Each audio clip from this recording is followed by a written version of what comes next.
చూడండి, పచ్చి మామిడి, కొండ ఉసిరి,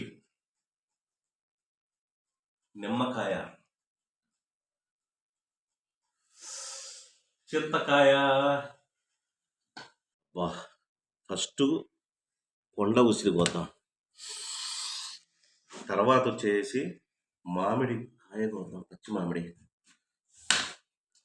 అబ్బా, నూరూరిపోతుంది.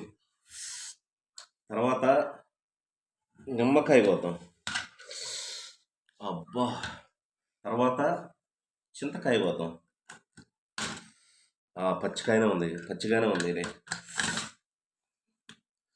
అబ్బా, చింతకాయ. ఈ మూడిట్లని నాలుగిట్లని ఏం చేద్దాం?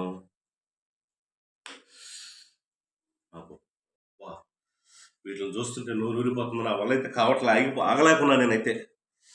ఉసిరికాయ కొరికి చూద్దాం. అబ్బా, మామిడికాయ కొరికి చూద్దాం. అబ్బా, భలే పులుపు ఉందబ్బా. నిమ్మకాయ. అబ్బా అబ్బా, నా వల్ల కావట్లే. ఇంకొకసారి చింతకాయ కొరికి చూద్దాం.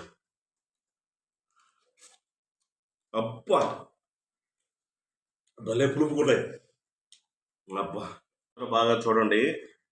ఇదిగో మామిడికాయ, నిమ్మకాయ, కొండ ఉసిరి, చింతకాయ. ఈ నాలుగిట్లని ఉప్పు కారంలో నంచుకొని తింటే ఎలా ఉంటుంది? ఇది చూద్దాం.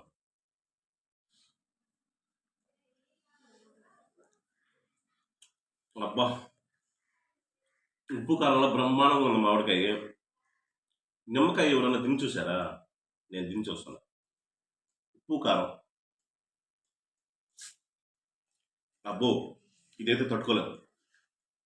కొండ ఉసిరికాయ తిని చూద్దామా?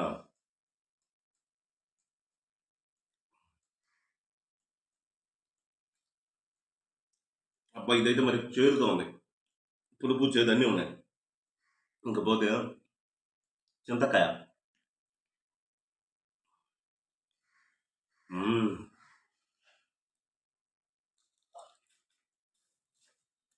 అబ్బా, సూపర్గా ఉంది.